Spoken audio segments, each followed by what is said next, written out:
नाराए हमद आए खुदावंद फरमा, क्योंकि तेरा बंदा सुनता है। हमेशा की जिंदगी की बातें तो तेरे ही पास हैं।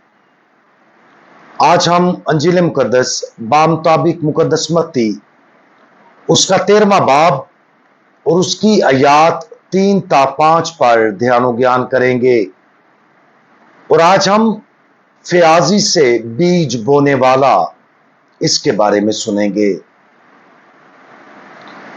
देखो, बीज बोने वाला निकला और बोते वक्त कुछ राह के किनारे गिरा और परिंदों ने आकर उसे चुग लिया। और कुछ पथरीली जमीन पर गिरा जहां उसे बहुत मट्टी ना मिली, और गहरी मट्टी ना मिलने के सबब से जल्द उगा। आज की अंजील मुकद्दस में बीज बोने वाले की तमसील, जब खुदावंद यीशु मसीह एक कश्ती में सवार थे तो उन्होंने साहिल के साथ एक बड़े हजूम को सुनाई। खुदावंद यीशु मसीह पानी की फितरी आवाज का इस्तेमाल करते हुए अपनी आवाज को उन बेताब लोगों तक पहुंचाता है जो उसे सुनने के लिए आए थे। उनकी संजीदगी हमें अपनी जांच का मौका फराहम करती है। जिस तरह आज खुदा हमसे बात कर रहा है, क्या हम उस हजूम में शामिल हैं और उसे तवज्जो से सुन रहे हैं? क्या हम खुदा के कलाम को तलाश करने, सुनने और उसका जवाब देने के लिए अपने रास्ते से हट जाते हैं? तमसील एक ऐसा तरीका है जो जाहिर करता है और छुपाता भी है। तमसील इलाही सच्चाई को उन लोगों पर जाहिर करती है जो आजिज और कबूल करने वाले हैं, और उसी सच्चाई को उन लोगों से छुपाती है जिनके दिल बंद हैं। बादशाही की सच्चाइयां ऐसे तस्वरात नहीं हैं जिनको जल्दी से समझ लिया जाए। वो इलाही भेद हैं जो रूह में दाखिल होते गौर फिक्र और परवरिश करते हैं। सिर्फ रूहानी तौर पर शाइस्ता लोग ही उनकी गहराइयों में दाखिल हो सकते हैं और खुदा के कलाम को अपनी जिंदगियों को बदलने की इजाजत दे सकते हैं।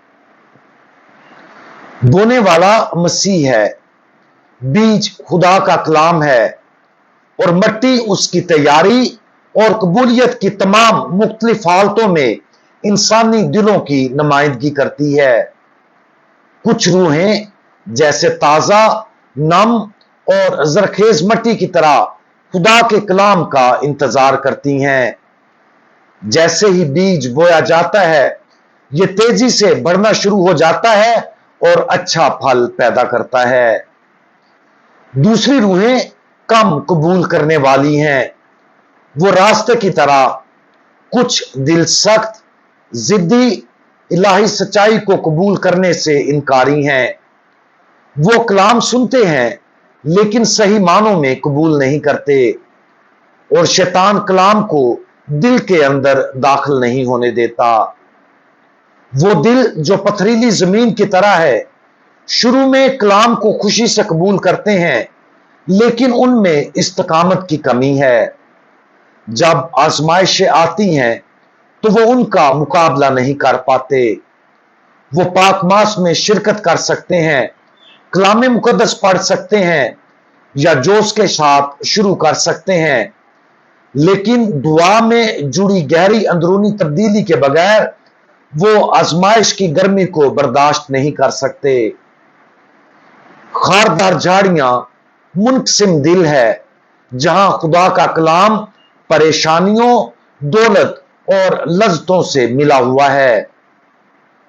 अंजील सुनी जाती है, शायद उसकी कदर भी की जाती है, लेकिन ये दुनियावी वाबस्तगियों, अजाइम या खौफ की वजह से घुट जाती है। जमीनी परेशानियां और दौलत का सहर ऐसे कांटे हैं जो रूह को झंझोड़कर उसे बढ़ने से रोकते हैं। अच्छी खबर यह है कि इलाही खुदा बीज बोने वाला गैर फाल नहीं है। वो खुद जाती तौर पर बराह रास्त और कसरत से बीज बोता है। वो दूर दराज के बादशाह की तरह नहीं है जो दूर तख्त पर बैठा है और उसके पास आने के लिए हमारा इंतजार कर रहा है, बल्कि खुदा हमेशा पहल करता है।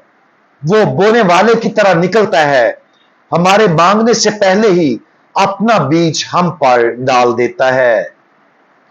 बीज हमारे पास दो जरूरी तरीकों सच्चाई और फजल के साथ आता है। सच्चाई के तौर पर खुदा का कलाम अक्ल को उसके अब्दी असरार को जानने के लिए रोशन करता है। फजल के तौर पर खुदा का कलाम उन सच्चाइयों को कबूल करने और ईमान और मोहब्बत के साथ जीने की ख्वाहिश को मजबूत करता है। बीज बोने वाला शहाना तरीके से बोता है। वो हर जगह, रास्ते में, चट्टानों के दरमियान, झाड़ियों के दरमियान और जरखेज जमीन पर बोता है। वो हर जगह पर बीज लापरवाही से नहीं बल्कि रहमते अलाही से बोता है। खुदा चाहता है कि सब निजात पाएं और सच्चाई के इल्म को जाने। यहां तक कि जमीन सख्त या कांटों से गुटी हुई नजर आती है, वो फिर भी बोता है। वो कभी भी बात करने, पहुंचने, दावत देने से बाज नहीं आता। वो आखिरी लम्हे तक उन जगहों पर भी होता है जहां बुआई का वक्त खत्म और हम शायद ना उम्मीद हों। अपनी रूहों में खुदा की फ्याजी और मुसलसल बोने पर आज गौर करें। वो हमारे साथ बात करना, हमें पुकारना और हमारे अंदर अपने कलाम के बीज लगाना कभी नहीं छोड़ता। सवाल यह है कि हम कितने कबूल करने वाले हैं। कौन सी मिट्टी हमारी रूहों की बेहतरीन वजाहत करती है। इस जिंदगी में जवाब देने में कभी देर नहीं लगती। जब हमारी रूहें जरखेज और कबूल करने वाली होती हैं तो खुदा का कलाम हमारे अंदर तेजी से तरक्की कर सकता है। पत्थरों को हटाओ, झाड़ियों को काट दो और सख्त रास्ते को नरम बनाओ ताकि कसरत से बीज हमारे दिलों में दाखिल हो जाए। हम दुआ मांगें। बीज बोने वाले इलाही खुदावंद, आप अपनी बादशाही की तामीर के मिशन में हमें रोशन और मजबूत करने के लिए अपनी सच्चाई और फजल को मुसलसल भेजते रहते हैं। बराए करम हमारे दिलों की मिट्टी को जरखेज बना दें ताकि आपका कलाम हमारे अंदर जड़ पकड़े और अच्छे फलों की कसरत पैदा करे। खुदावंद यीशु मसीह, हमारा भरोसा आप पर है। आमीन।